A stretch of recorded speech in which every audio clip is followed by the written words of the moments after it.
Baik, di sini bisa dilihat untuk alat sistem sidik jarinya sudah dipasang di dalam motor. Dan tadi sudah kita daftarkan juga 5 sidik jari master ya. Jadi sidik jari yang pertama ini berfungsi untuk menghapus pengguna baru, kemudian sidik jari yang kedua ini berfungsi untuk menambahkan pengguna baru. Nah, kemudian bagaimana ketika kita ingin menyalakan motor ini? Kita cukup tempelkan jari yang terdaftar ya. Saya gunakan jari tengah di sini.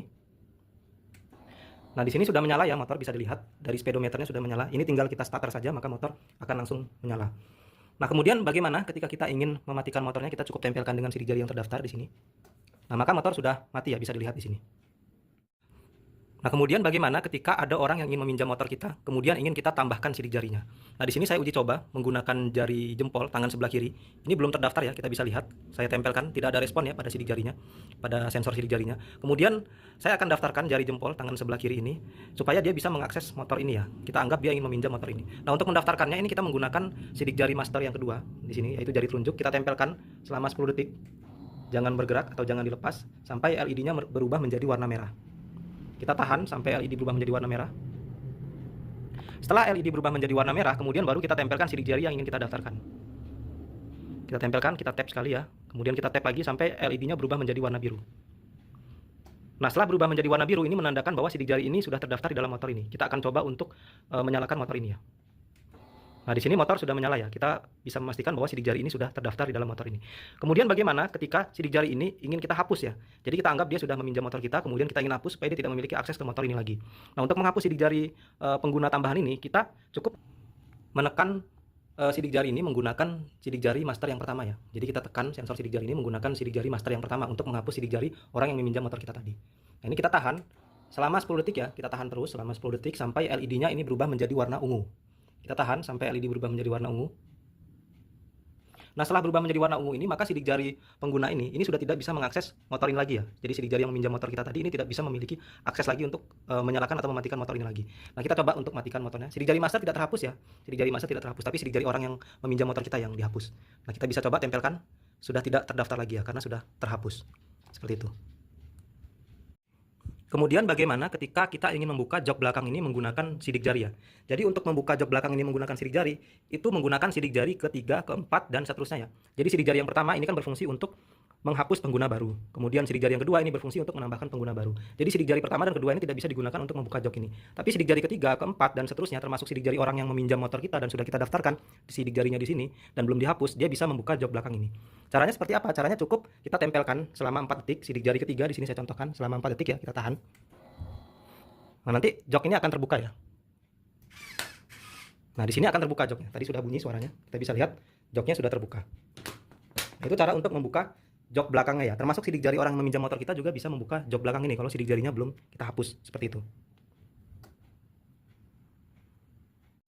Jadi saya akan mensimulasikan bagaimana sistem anti begal ini bekerja pada motor ini ya. Jadi ketika motor ini dalam kondisi jatuh atau miring, dia akan mati secara otomatis ya. Dan hanya dapat dinyalakan menggunakan sidik jari yang terdaftar pada motor ini. Sehingga ketika terjadi pembegalan, kita cukup robohkan motor kita, maka motor akan mati secara otomatis dan tidak dapat dinyalakan kecuali menggunakan sidik jari kita atau sidik jari yang terdaftar di motor ini. Nah, ini juga cukup aman ketika terjadi pembegalan, ketika kita lagi naik motor kemudian tiba-tiba dibegal dan ditendang sampai jatuh, maka motor akan mati secara otomatis ya di situ. Sehingga tidak sempat pelaku untuk membawa motor tersebut. Saya akan simulasikan bagaimana sistem tersebut bekerja ya. Saya akan coba nyalakan kemudian saya akan miringkan motornya. Maka akan mati secara otomatis ya motornya.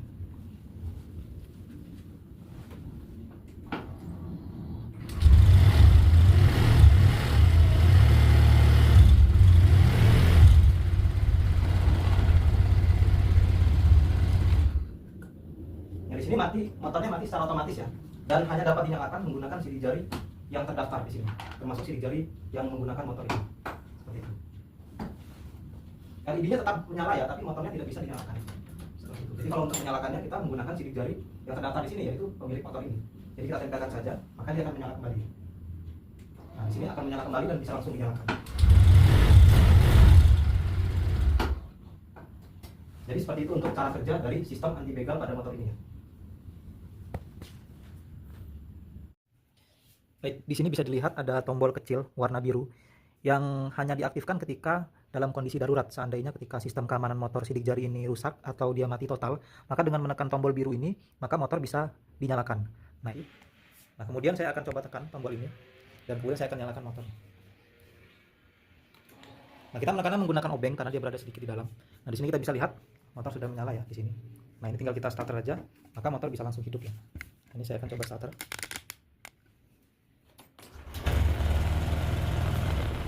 Nah, di sini motor sudah menyala. Jadi dengan menekan tombol biru ini kita bisa mengaktifkan kembali motor. Dan ketika kita ingin mematikan kembali motor ini, kita ingin kembali matikan, maka kita tekan tombol biru ini kembali. Nah, di sini maka motor langsung mati di sini.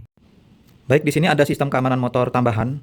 Jadi ketika sistem ini diaktifkan, seandainya sistem sidik jarinya dibobol, maka motor tidak dapat dinyalakan dan alarm akan berbunyi ya. Nah, di sini untuk mengaktifkannya saya akan tekan tombol atas, saya akan tekan. Nah, di sini sudah aktif ya. Kita anggap motor ini sidik jarinya berhasil dibobol dan kita akan coba nyalakan ya sidik jarinya. Kita anggap sidik jarinya berhasil dibobol dan berhasil dinyalakan. Maka alarm akan berbunyi dan motor tidak dapat dinyalakan. Nah, di sini alarm berbunyi dan motor tidak dapat dinyalakan ya. Nah, kemudian baru kita matikan. Nah, seperti itu cara kerjanya. Dan ketika dalam mode aktif juga ada sensor getar yang bekerja ya. Jadi seandainya motor ini mengalami getaran, maka alarm akan berbunyi secara otomatis. Kita akan coba getarkan motornya. Nah, alarm akan berbunyi ya, seperti itu. Dan untuk mengaktifkan sistem untuk menonaktifkan sistem tambahannya atau untuk mematikannya, kita tekan tombol yang paling bawah. Nah, di sini sistem keamanan tambahannya sudah mati atau sudah nonaktif ya. Seperti itu.